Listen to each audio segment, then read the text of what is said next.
have more than 20 member states that are participating through their personnel at the OHQ in Larissa and also on board the FHQ, which is on board the Italian vessel Doria. And at sea, at the moment, we have two ships, which is the French destroyer Chevalier Paul and the Italian equivalent destroyer Dori. The threats are coming from the Houthis, specifically with the weapons they are using to attack the merchant vessels that are passing through the Red Sea. Of course, from the stance of the Houthis, there is a storyboard behind that states that they presume or they perceive that valuable targets, the ships that have visited in any way the Israeli ports, belong to US, UK, and Israeli interests. So all those vessels constitute at the beginning, as a priority for them, valuable targets. And they attack them. First of all, they have to plan thoroughly and make their own risk assessment. They have to take into account the Houthis' announcements and so on. Also, we can also provide them help on that, and we can provide, in some cases, close protection. The problem is that we cannot provide close protection to the majority of the ships that are passing through the Red Sea. This is majorly because of the number of the assets that we have in place, and also of the vast area that we have to cover simultaneously. So to that end, we are focusing on the Bab al-Mandab Strait, which is about 500 nautical miles, and we ask the ship owners to address their needs and their priority or their will to have this close protection. And according to the risk assessment that we are doing also for ourselves, we reply to the ship owners and if we can do that. So far, we have provided close protection to 98% of the ship owners that have asked for it. And also, please keep in mind that almost 100% of the ships that have received close protection have passed through the high threat area totally unharmed. So the priority of the seafarers' lives and also the integrity to the most of it has been achieved through the close protection from ASPIDA ships. If they want and they deem it necessary to pass the Red Sea, they can visit our site, Maritime Security Center, Horn of Africa, where there are very detailed information what they should consider during their planning of the routing of their vessels. And we have lots of examples where other companies and other ships have used this advice that we provided them and have achieved to pass through the high threat area totally unharmed. It is an honor, first of all, to address to these high esteemed persons that are participating in this forum. It is also the top leaders of the shipping industry, and it is also an opportunity for Operation ASPIDES to provide them, first of all, the reasoning of the operation, and also an opportunity to build up the confidence level towards the ship owners by explaining them exactly how Operation ASPIDES is functioning.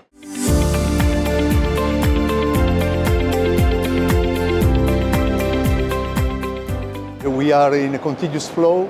A lot of things are changing. Sustainability is a keyword, and the class concept is changing as well. And we are very keen about the digital transformation, the decarbonization transformation, and we look forward to approaching industry for having a joint approach on the human element. That is a very important issue in this respect. IACS is looking at these issues from a safety point of view in order to ensure that any application that is intended to reduce decarbonization or decarbonization is in fact safe enough in order to avoid that there is any sort of hazard or accident that might occur. And for this reason, this group is focused on alternative fuels like ammonia, hydrogen, methanol, and many others, synthetic fuels. Is looking at nuclear power, that in some respect could be very helpful for the sustainability of subsectors of the shipping industry, and carbon capture, and many other issues that are relating to the application of novel technologies on board required by the decarbonization. So it is important that sustainability is played in a good balance between safety, environmental, and efficiency, economic issues. I think that all start saying that there is no one alternative fuel that can be used by all the shipping industry, but it very much depends on the operation profile, on many other issues. And we need to be very pragmatic, and perhaps in the near future, some mid-term solutions like using LNG, like using biofuel, can be a good way for starting with a good carbon capture system in order to approach this industry from a pragmatic point of view. I think it's very challenging because we are in Greece. In Greece, we are representing the shipping industry at the best. We are aware that there is a lot of effort, there are a lot of efforts for making this industry more and more efficient, and we would like to contribute and opening a dialogue with the industry as many times as we can.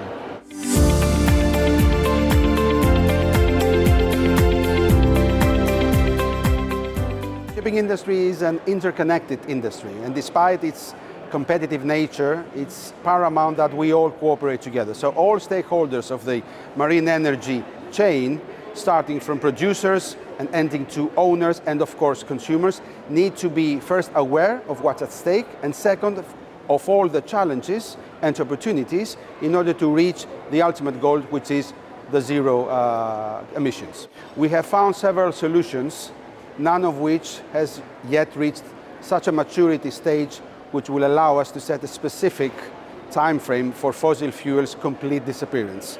We closely follow and agree with the GHG strategy set by the IMO, so the ultimate goal is to reach net zero close to 2050 with prior indicative checkpoints starting from 2030 and then 2040 to reach, hopefully, by 2050, the technology and the fuel capability which will allow us to forget fossil fuels.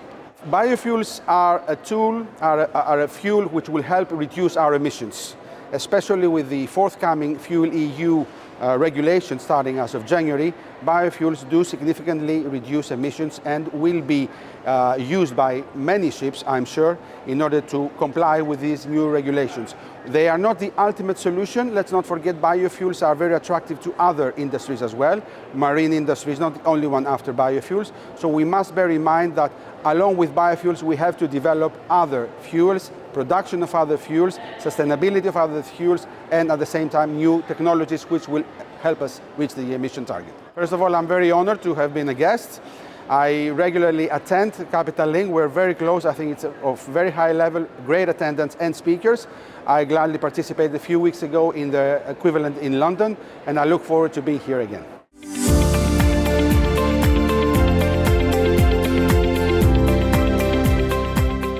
Sustainability is becoming not just a subset of an owner's playbook, it is becoming the playbook. And when you look at sustainability and you look at safety and you look at where we are as an industry, the two really are very, very important. They work together. You know, we are in the early innings of a decade of change marked by decarbonization, marked by digitization, especially AI. We are moving into an era where we have a new shipping language developing, essentially CO2 emissions per ton mile. We have new boundary conditions developing relative to safety, availability, scalability and affordability of fuels and infrastructure. We have new technology readiness timelines that are developing. We have new shipping shapers developing, the most important one now being essentially regulations. So we have all this in front of us, and I think that one of the questions that becomes very important is, as we move forward relative to safety, is where does safety play in all this? And because the challenge for the industry, maybe the dominant boundary condition, is what are those unintended safety consequences of change as we move to different fuel types, different types of technologies, and so forth. So this is a wonderful opportunity at Capital Link to talk about this, recognizing that our collective success is a team sport. It is a shared responsibility. Collaboration in many ways is probably the fuel of the future when we look at this. So being able to listen to the experiences, the playbooks of all these participants, I think is very important as we move forward. One of the boundary conditions is the availability, affordability, and scalability of fuels. I think we're moving into an era where the fuel solution will probably be multidimensional. That will be a challenge. It will not be probably a single fuel. When you look at the fuels, you will see essentially a short game, mid game, long game beginning to develop based on what we see right now. I think the challenge will be to understand that timeline and again, put all these potential fuels into perspective. In the short term, what we've seen in the order book is we've seen in terms of alternative fuels, because keep in mind many vessels right now are still being ordered with conventional fuel, is LNG, is methanol. We are seeing a lot of owners essentially experiment with biofuels.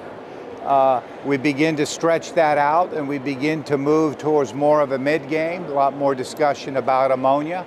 Ammonia has its challenges. Obviously, any of these fuels that are in the combustion engine are basically are going to be basically driven by the engine. And so as you look at the fuel story, you need to look at the engine story, the engines that are developing. And then obviously, as you move forward, other possibilities are essentially hydrogen, potentially blue hydrogen, and eventually, you may get nuclear. So you may, as you look at the fuel story, you need to look at what's in the combustion engine, and then you need to look at what's outside the combustion engine in terms of electrification and nuclear. But this is a story that is being written right now. And this is a story that is developing. This is a story that is going to be very much a function of infrastructure and availability and affordability and scalability that goes with it. I mean, the biggest potential impact is going to be, I believe, actually on how do we understand the potential safety consequences of change moving forward. Because we cannot forget about the people in this situation, and a lot of focus needs to kind of be equally focused not on the technology and the fuels, but on the people and the seafarers that in fact have to handle this at a deck plate level. Because I believe going forward that our ability to train our seafarers and develop our seafarers will change. I think the industry, as we move forward in terms of technical complexity and different fuels, will be more of a focus on skills and continuous learning rather than what historically has been age, experience, and training. I think you need to remember that although technology is wonderful, but technology has no common sense, no instincts, or no sense of humor. It is people that are really going to be the real heroes of any sort of clean energy transition. So I think the focus needs to be balanced going forward, and we must not forget the seafarers at the deck plate level.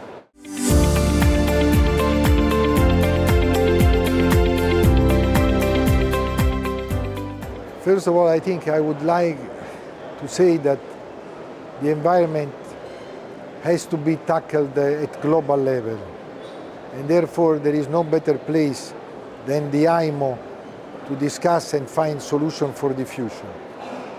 It is for shipping very complicated, since to move big ships and for long hauls is not a simple solution, and the solution is not there available, but we are working on this solution, and the sector has been defined hard to abate sector. So this is going to be a long process, but we are hopeful that within 2050 we can address this issue, provided that some important solutions are found at IMO level and that we start at the same time collecting some funds to reward the best and the pioneers who will start addressing the issue, first of all. There will be a levy who will be collected from the existing fuel that we are using, and with this levy there will be collected billions of dollars that can be used to help to develop the new fuels, and particularly in the developing countries, and at the same time reward the pioneer who will use the new fuels. We must go on for multiple solutions. If we are talking about small hulls and small ships, probably even electrical could be a solution for very small hulls. But at the same time, if we are talking about big ships, then we have to look at the hydrogen family, and probably methanol are the most likely short-term solution which we are looking at. Biofuels, there are other also solutions that cannot be disguised. Even carbon capture can play a very important role on it. We are not talking about one single solution. We are talking about a lot of different solutions, but also don't forget that some of these biofuels can be produced through rubbish. So garbage can be, for instance, one of the solutions to produce, not necessarily to produce to corn or other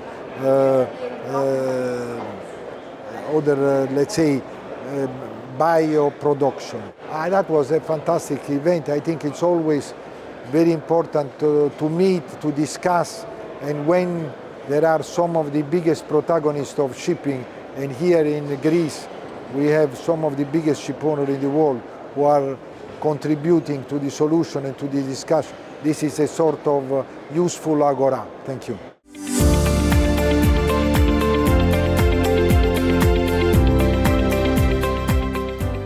I think when we talk about sustainability, we have to look at it holistically. It's a value chain solution that we're looking at here.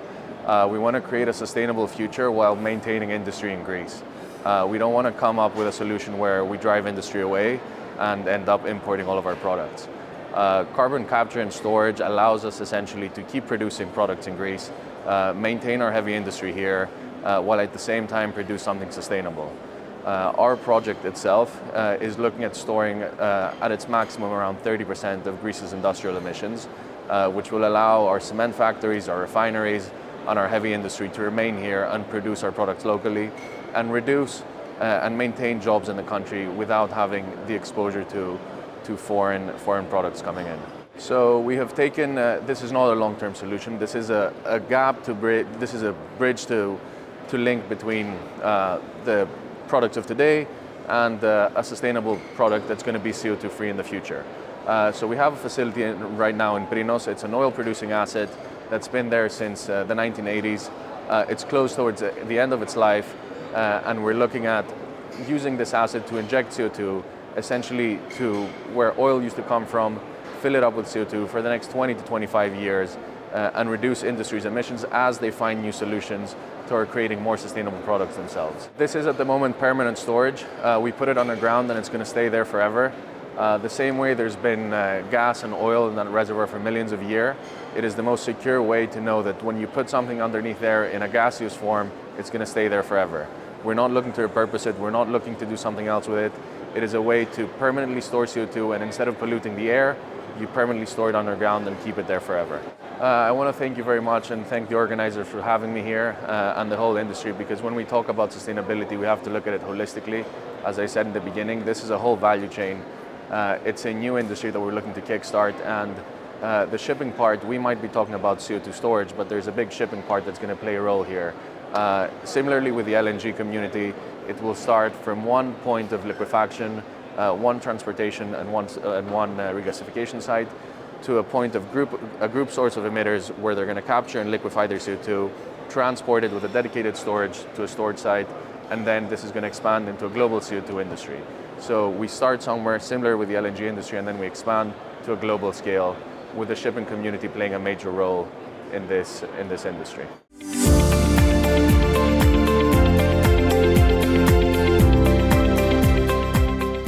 has been a very interesting day so far. I think we heard a lot of good ideas.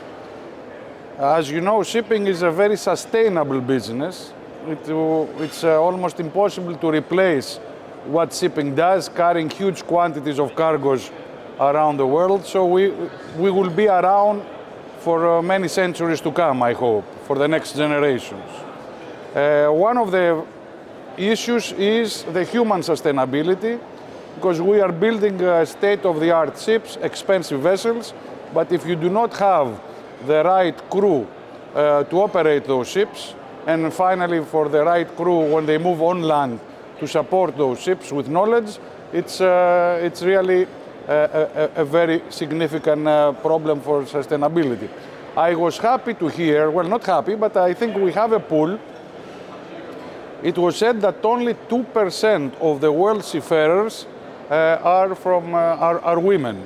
So I think we have a big pool of future seafarers, and since we are in a period of diversity and inclusion, to be able to have them support more and more ships. So there is a pool out there, and we should make it as much possible for more women to feel comfortable to have a future at sea, and we as a company support that. It is really a demanding job. It's a job that needs you to be away. In the old years, you would be away for years. Now, of course, you are away for months, but for young people, knowing that they will have a 10-year period, let's say from 18 to 28, 30, to see the world, save enough money and then have a significant career on shore is something that we should promote. For the time being, we are operating the largest dual fuel fleet by operating LNG vessels, LNG fueled vessels, and we are doing it very successfully. So I think we are focusing on that for now.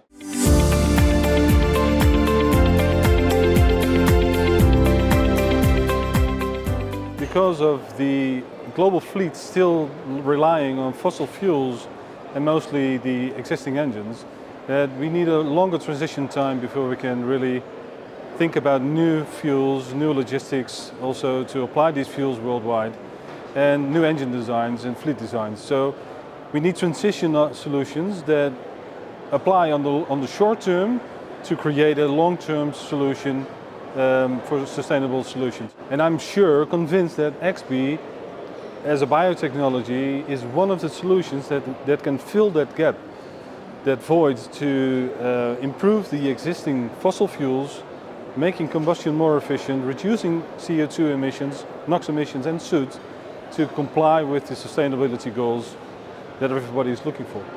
The most important thing here is that we don't only have an environmental value, but also an economic value. And we need quantities, basically. So we can reduce CO2 emissions, fuel consumption numbers by, let's say, 4 to 10%. It is significant, but it will not contribute to the whole solution. But if we can make it account for throughout a large number of vessels throughout the global fleet, then it will add up to enormous numbers, where we can contribute to reductions in tens of thousands, maybe millions of tons of CO2 reduction every year, by reaching out to as many stakeholders as possible. So we're talking to ship owners, we're talking to the charterers, to the management companies, obviously also to ministries, countries where also oil companies are maybe in a crucial role to source XBEE right from the refineries, making these numbers count to have a substantial impact on the CO2 reduction. Well, from the technical side of the product, we're working with biocatalysts. So it's an enzyme technology where enzymes are capable of initiating and enhancing, so speeding up chemical processes, breaking down complex molecules in fuels. The thing is that we always think that fuels are homogeneous and that they will be burned efficiently, but they're not. So by optimizing the fuel, we can make the burn more complete, reducing fuel costs, and reducing the emissions. And it's the most efficient and easiest solution, in our opinion, of course, on the short term to fill that void.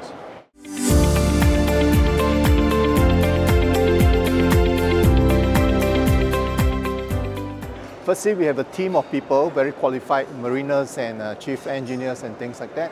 So they're able to share with the owners how to go about correcting some of the things that they may find that it's difficult to get around. So for example, we can do a pre-inspection for them. We can advise them on which path to take. We can also help them to achieve spare parts in a very quick and prompt manner so that they get a ship in and ship out smoothly. Well, I think it's a very open country. Everyone is learning from each other. China the same way. They participate in all the international events and trainings and seminars like that. So the people are very up to date. What they want is to keep the place safe and keep ships safe. So that is the main intention of the port state control, which is in the Tokyo MOU. I think it's a good thing because that is the thing in the industry. Without sustainability, I think we can't go very far. But with sustainability, still come with some challenges, but along the way, I think owners are moving very fast and very proactive in this area. I've attended a few Capital Links events, and we are also the co-organizer for Singapore Capital Link and Shanghai Capital Link, and I find this is a very good platform for interactions and getting to know each other, because it's like a very broad base and everyone can share openly what they learn from each other.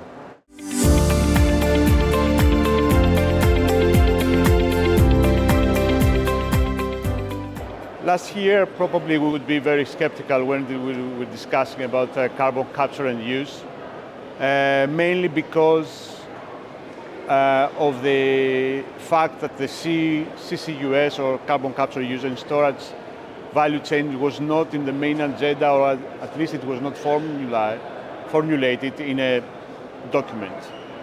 Since 2024, January 2024, we have the Industrial Carbon Management Strategy, instituted, formalized, and now have certain carbon capture targets. And of course, the contribution of each part of the value chain has been somehow written down. This is at the very high level of the European Commission and the member states. Now it comes to the national governments, to the emitters, to the investors, to the ship owners who will be transporting CO2, or the pipeline operators, whoever, to materialize these things. And when it comes to the materialization, the nitty-gritty part of the investing in an uncertain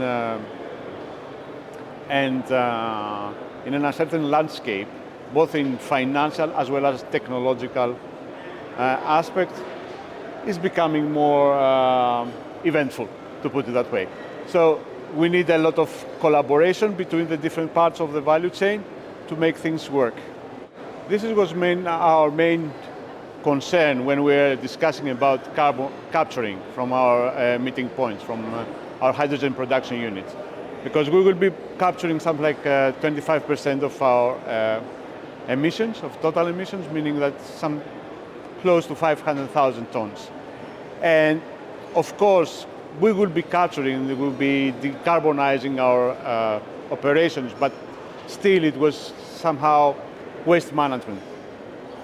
So at some point we came to the lucky coincidence where we had been funded for an electrolyzer of 30 megawatt that we would be producing green hydrogen. And we could also, from the regulatory point of view, we could use the CO2 that we would be capturing. So it was a very lucky coincidence, and now we will be using this. And actually it will be the first unit operating in Greece, and one of the very, very few in Europe that will be towards utilizing the CO2 for the production of methanol in our case, which also can be the stepping stone for further utilization and increment of the activity. Which means now that we are taking out of the storage stream quite something like 10%, and we use it to produce something new and create a new market and create a new revenue streams for us. The expense is quite high. Expense is quite high because we're dealing with technologies that are very immature, although they are of the very high TRL, but they have not been tested at the industrial scale. I wouldn't say commercial scale, I would say industrial scale. And of course, the cost of hydrogen that is used, coming from the electrolysis, is quite expensive. But since, again, we expect with the increment of scale, this will come down gradually. But still, it's a discussion about the cost. And of course, when compared with the cost of the current cost of the marine fuels, this creates a gap, of course. Even that, since we are a user of methanol in our refinery, we can somehow absorb this difference. No, the cost will be the carrier for us, but at least the methanol can be used. There is enough internal offtake of the product if the marine use initially does not go as planned. The Capital Link conference was a very big experience. Actually, I don't know, I haven't been again. It's my very first time that I'm attending this conference. Really great. It touches upon all the issues that we are dealing on our everyday work, but from another perspective, because we are producing fuels and we are looking at technologies to make fuels, and we see the other, the other side of the moon with the users trying to find these fuels, trying to utilize them in the very best way they can. So it was very enlightening because our thoughts about the market somehow seem to coincide.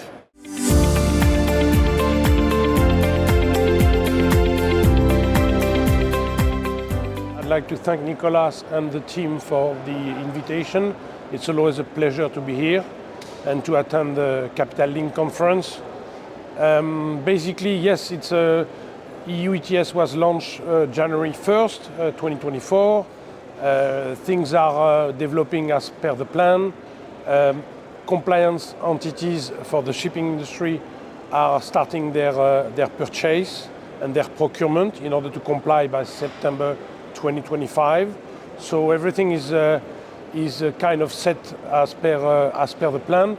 The price right now for the EUAs is fairly soft. So actually that has pushed shipping companies to buy more than eventually they had to buy to comply, because obviously it was an interesting pricing for them to move forward. When it comes to Fuel EU, it is around the corner, starting by January 1st, 2025. Obviously, companies had to already file their monitoring plan, but things are moving according to the plans here too. It's obviously a big challenge, and it will not happen in overnight, in one day. Obviously, in ecological transition, you have the word transition, so it's going to take time. But I think there is a genuine will for shipping companies to push towards and move towards more decarbonization, more energy efficiency, to reduce the emissions, not only the CO2 emissions, but also the other GHG emissions. This is obviously the $1 million question. Who am I to pretend to have the answer? But I mean, I think what I feel and what I can see from the ground and on a day-to-day basis is that certainly for the ones that are not making the extra efforts and that are not pushing towards and forward, they will have to pay the price, and the price will get more and more expensive, and somehow they will put themselves out of business, by not trying to move with their competitors, alongside with their competitors. So I think there is no alternative, so to speak. Whether it's going to happen in 10, 15, 20 years, it's another answer, obviously. and questions, but certainly we are in the right direction now.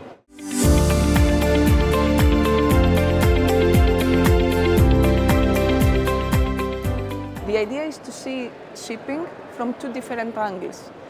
First of all, as the one that connects the dots between large carbon capture utilization storage points or emitters, and also to see shipping as an emitter, so as a possible source of CO2.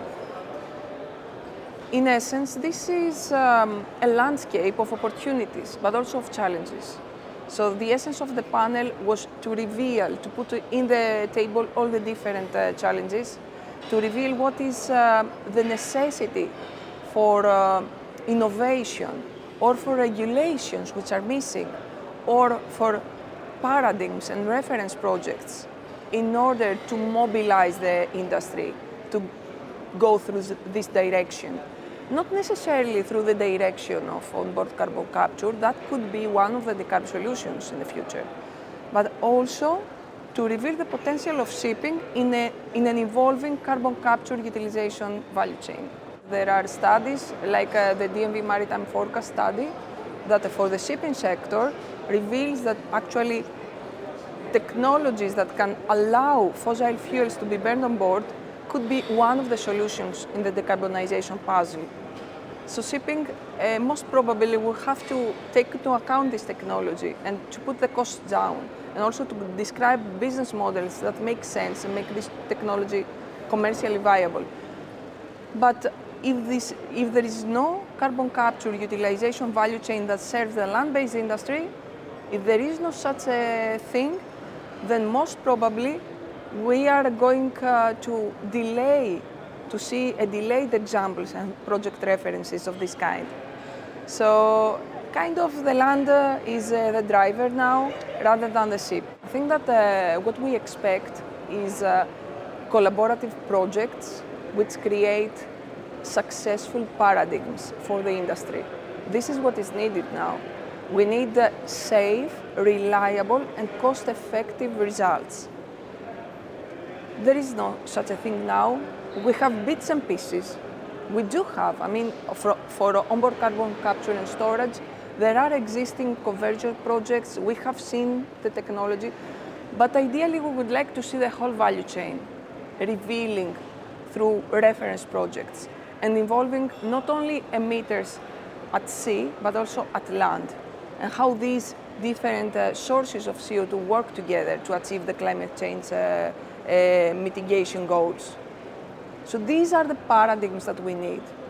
And in order to build these paradigms, what we said in the panel is that we need regulations, standardization, and funding. Smart regulations that allow the different players to come together and collaborate. This is what is needed now. I can say that it was a very vivid one. We had a lot of guests, a very good audience, an excellent panel, I can assure that, and a lot of interactions during the breaks.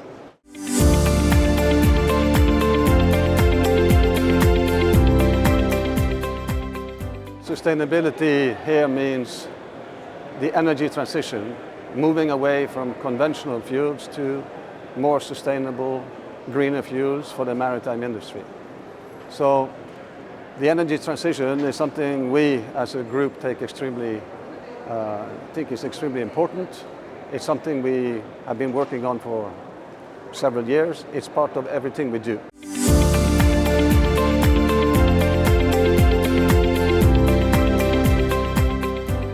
First always had environmental protection in its DNA. After successfully launching and developing the First ballast water treatment system, which was a very big success, we decided that it's time to provide solutions for decarbonization. So we initially started with shore power connection, with energy-saving devices, but later we realized that it's not enough to help the vessels succeed their decarbonization targets, at least in the midterm. In that respect, we have developed Carbon Fit, our carbon capture and storage on-board system. It is a system based on amines for deep-sea going vessels, but also on lime for the short sea shipping. So we don't have just one technology, we have a whole range. And for that, and because of that, we can serve all kinds of vessels. The biggest challenge that we find now is, first of all, the installation on board when it comes to energy. Energy usage is big, there is a penalty. So we are trying to find the best possible way to minimize the need for energy on board. The same goes for space as well as steam. We are also developing training programs for the seafarers because this is a very big system to be installed on board, and it requires a lot of chemical knowledge, chemical engineering knowledge, which is a new thing for the vessels on board. So if we can have adequate offloading facilities, then we can see a boom for carbon capture, because it is the only way to make sure that the vessels that exist or being built now can adequately face the decarbonization challenges.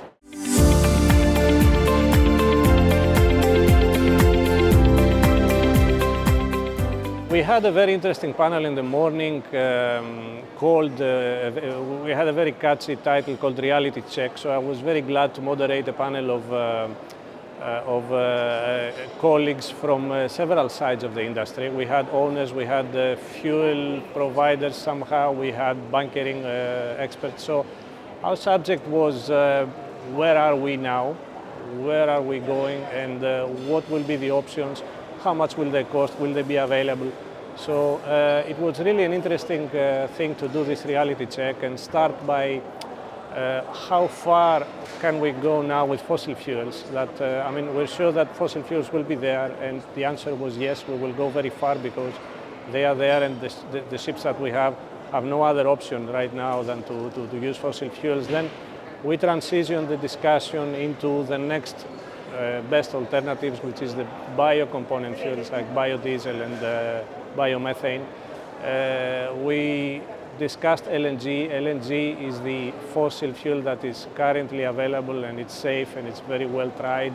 And by several of the panel members, it was quoted as a solution that is already there and has already also a green alternative. You can go to biomethane as an option and without any additional capex.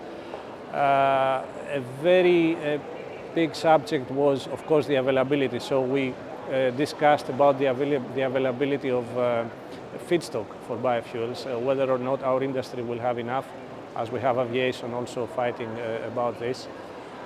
So there are several steps to take. There are solutions available now without necessarily a capex induced, but investment in new technologies that for the new fuels to come will have to take place eventually.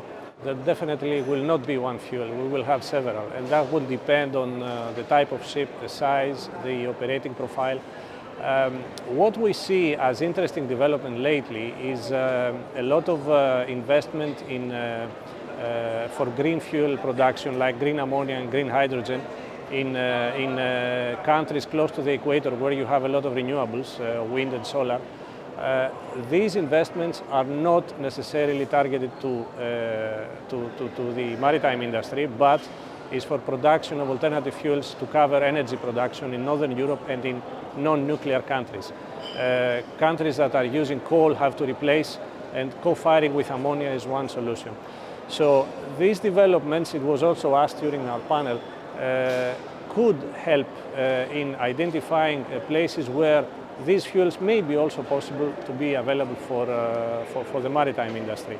The cost is currently too high, so OPEX of operating these fuels is high, and CAPEX, of course, is high, and of course we have the issue of ammonia, which is toxic. So as a class society, we're very sensitive on this matter, and we are trying very hard to develop guidelines and rules to cover this. It was briefly covered during the panel, a very interesting debate on the safety aspects.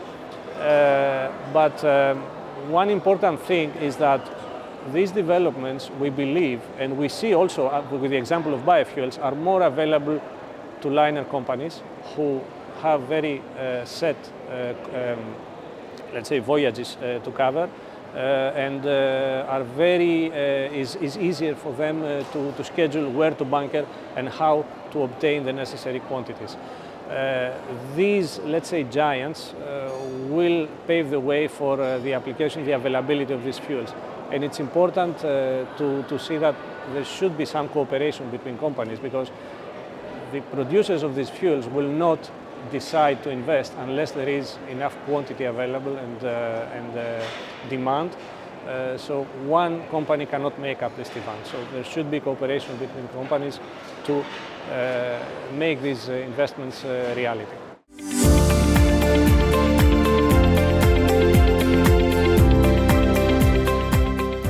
We are looking to the future regarding innovation, regarding new fuels, regarding the way shipping will be. And sometimes I see that we repeat ourselves in the way that we approach things. But you know, in this kind of events, we have the possibility to confront each other, maybe from different perspectives. And I think in the end of the day, it is positive that we are all together here. Shipping by itself is the most sustainable, in my opinion, way of transport in the value chain, in the transport value chain. So by definition, we have always been in shipping, optimizing the way we transport goods, people, by a very difficult environment, which is the sea. So what came out of many of the panels of today's discussions is that we have to go forward, we have to innovate, we have to think out of the box, but at the same time, we need to work on a very stable environment as regards safety, which is of paramount importance for shipping. As we said, transporting goods through the oceans is not so easy and can be very demanding for people and systems and ships. So I think out of all the discussions that we had today, this has been one key message to everybody, all the stakeholders, classification societies, builders, ship owners. We need to go forward. We have to look the future in a safe way.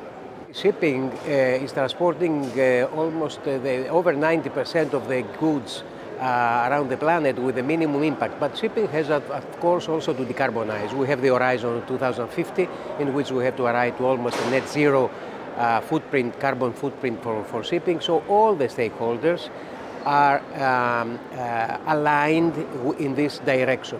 Now, we cannot ask the ship owners or the ship managers to invent their own vessels. So, in my opinion, shipyards, classification societies, providers of equipment, technology providers have to use this new plethora, I would say, of systems that are available, and I hope also of money, funding that will be there, also view the new systems of collecting the allowances. You know, Europe now is putting a lot of money on the table by these kind of systems that are applied. So I think all this money will go to an enhanced, accelerated innovation, R&D, and leading to applicable, innovative ideas that in the end of the day will bring all of us to this goal of 2050. Now, one thing that it is there is now the confusion around decisions to be taken today, because 2050 seems too far away, but it is tomorrow if you are thinking about investments on shipping. And so some decisions are to be taken today, while the scene is not so clear. So I have seen, one of the other things we have seen in all the conference today has been that movements are rather, let's say, step by step. The Greek shipping community is not ready to take drastic jumps forward, let's say, not run before you walk, I would say. And in that respect, I see the alignment, but on the other side, I see a lot of concern on how not to fall while we're going in that direction.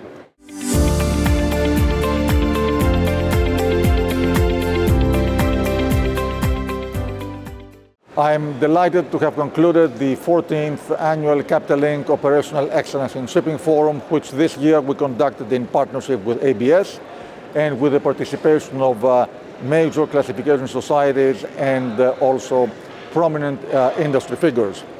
As the title of the conference indicates, the forum focused on building long-term value through sustainability. So we touched upon all the critical topics the industry is facing today in terms of operations. We talked about the energy transition, fuels, we talked about safety of crews and cargoes, we talked about technology, and of course we talked about the human factor. The human factor is a major issue for the industry, so attracting, retaining, training, and focusing on the well-being of seafarers is something that everyone cares about. We talked about how the industry is preparing for the new regulations for Fuel EU coming up in January, and the use of technology. And overall, it was a very, very packed agenda with top industry participants. In conclusion, I'd like to mention that we had the opportunity, the privilege to recognize Mr. Emanuele Grimaldi. Mr. Grimaldi has implemented consistently and promoted best industry practices and sustainability, both as a major industry participant. We all know that he's a major ship owner, but also he has a tremendous institutional footprint being the chairman of IACS. And therefore, both as a ship owner and as chairman of IACS, he can really make a difference, and he is. So I'm delighted to have concluded this forum, and we look forward to the next one.